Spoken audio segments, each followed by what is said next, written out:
Je vous salue tous ce matin au nom de Jésus. Amen. Nous continuons de souhaiter la bienvenue aux nouvelles personnes. Amen. Amen. Alors, sans plus tarder, nous allons partir dans Matthieu chapitre 4.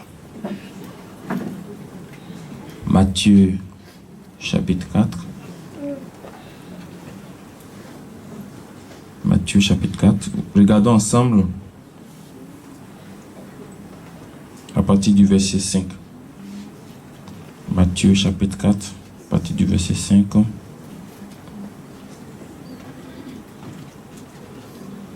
Le premier mot qui est mis, ou le premier nom qui est mis, c'est quel nom?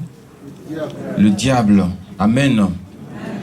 Et je vous dis encore ce matin que ce même diable-là, il a plusieurs noms. Alléluia. Amen. Ce même diable-là, il a plusieurs noms. Et il prend certains noms en fonction de la mission qu'il doit accomplir. Par moment, on peut l'appeler adversaire. Par moment, on peut l'appeler le tentateur. Par moment, on peut l'appeler le malin. Par moment, il a plusieurs noms en fonction de la tâche ou de la mission qu'il va accomplir.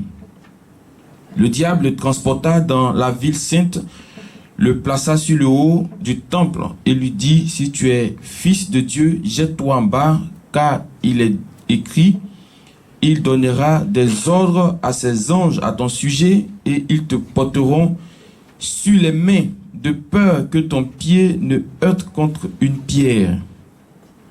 Jésus lui dit: il est aussi écrit: tu ne tenteras point le Seigneur ton Dieu. Amen. Amen. Déjà dans ce texte-là, quand on va un peu plus haut, la Bible nous dit, Jésus a dit à Satan, au même diable-là, que l'homme ne vivra pas de pain seulement. Le seulement qu'il a mis dessus veut dire que avec le pain, on peut vivre, mais ça ne suffit pas. Sinon, il n'est pas en train de dire de ne pas manger. Hein. Voilà. Quand il dit l'homme ne vivra pas de pain seulement, ça veut dire qu'avec le pain, on peut vivre. Amen. Amen. Sinon, qui va faire un mois sans manger? Il n'y en a pas. Après, tu vas chercher à manger. Amen. On a vu des prophètes dans la Bible, Moïse, qui a jeûné 40 jours, mais après, il a mangé. Voici l'exemple de Jésus, 40 jours, mais après, il avait dit qu'il a eu faim. Voilà. Donc, après ça, il va manger. Donc, l'homme ne peut pas vivre sans ce pain, sans la nourriture. Mais en même temps, Jésus te dit que la nourriture seulement, là, ça ne suffit pas. La nourriture physique que vous avez chez vous à la maison, ça ne suffit pas. Il vous faut encore une autre nourriture, une deuxième nourriture. Entre-temps, il y a des gens qui évoluent dans ce monde-là avec une seule nourriture. Jésus te dit que tant bien même que tu marches, mais tu es mort. Tu es mort, tu es mort. Tant même, c'est quelle victoire tu vas avoir? La semaine, tu n'as fait que manger ton riz, tu n'as fait que manger ta sauce graine, c'est quelle victoire tu vas avoir? Il te faut une autre nourriture. C'est vrai, ton repas est bien cuisiné. Tu as le meilleur cuisinier du monde. Mais ça ne suffit pas. Il faut ajouter cette nourriture qui est là. Maintenant, cette nourriture-là ne vient pas dans le ventre physique, mais cette nourriture-là va pour ton âme. Amen. Amen. Ce qui m'intéresse aujourd'hui, c'est que le diable est venu vers Jésus avec le psaume 91, le verset 11 à 12. Parce que quand il dit qu'il est écrit, effectivement, c'est écrit. Ou bien le diable, si vous voulez, on peut lire psaume 91, regardons rapidement. Psaume 91, le verset 11. Psaume 91, le verset 11.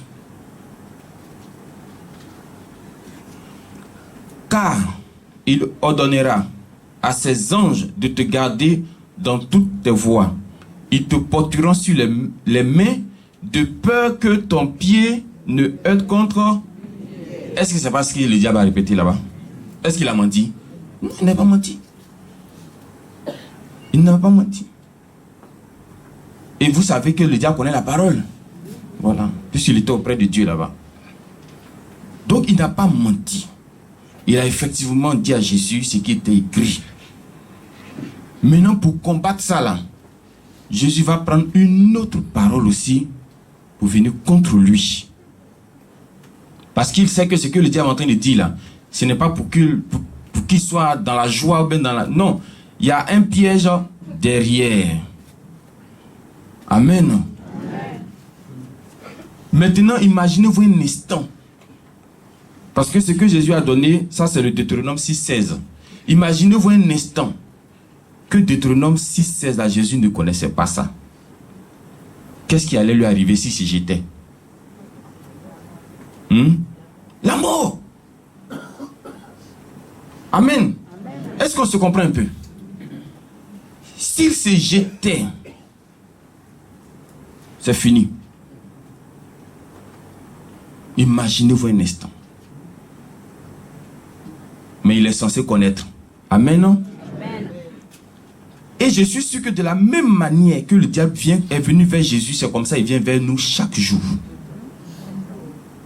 Je vous assure, parce que la Bible dit quoi? Que si cela est arrivé au bois sec, ou bien au bois frais, si vous voulez, c'est pas nous qui sommes le bois sec là, qui allons être épargnés. Le serviteur n'est pas plus grand que le maître. Donc si le maître lui-même il a subi là, nous aussi on va subir. Donc de la manière que le diable est venu vers lui avec la parole, pour essayer de le tromper, c'est comme ça qu'il viendra vers nous aussi. Mais Dieu merci, Jésus connaissait Deutéronome 6 verset 16. Est-ce que toi tu connais Deutéronome 6 verset 16? Voici là la grande question. Si tu ne connais pas, tu vas être dans ce monde-là, mais tu es mort. Il y a une femme dans la Bible qui avait une perte de sang de combien d'années? 12 ans. Logiquement, elle ne doit pas toucher Jésus.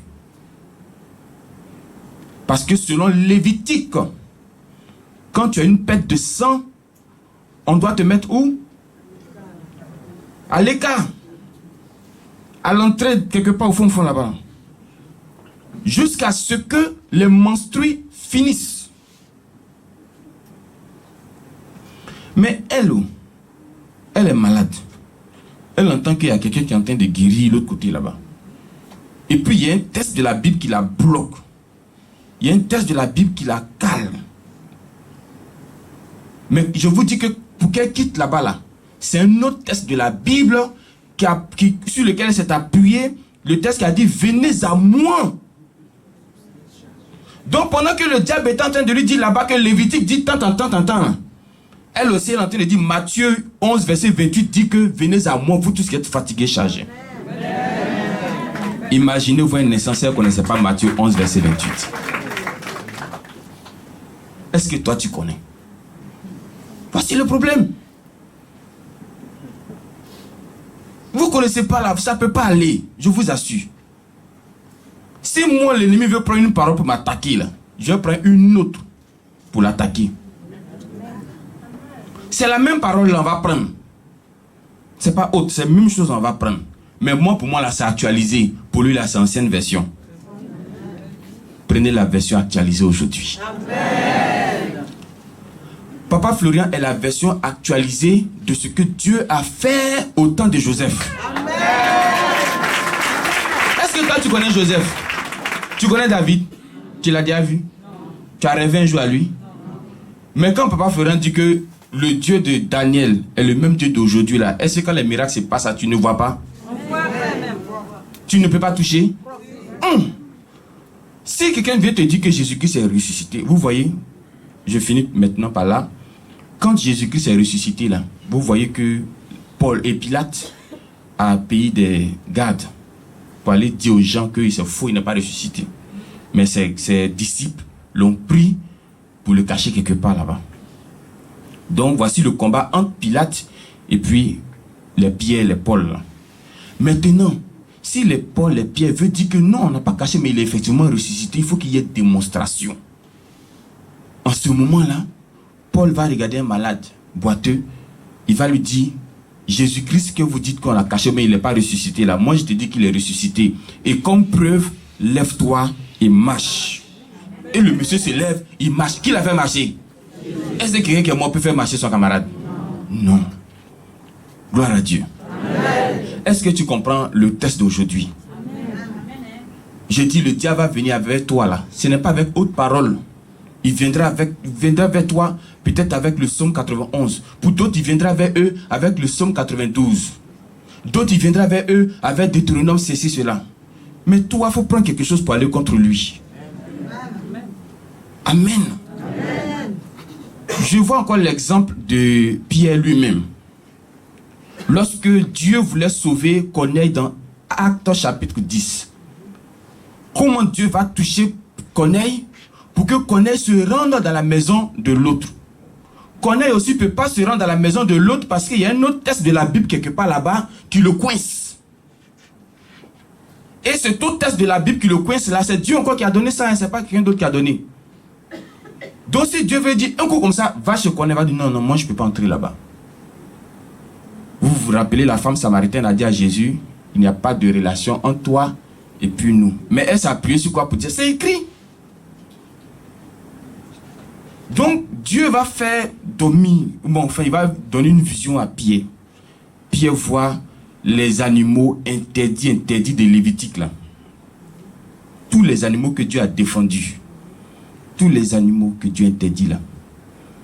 Il voit ça vient sur une nappe. Et puis Dieu lui dit, tue et mange.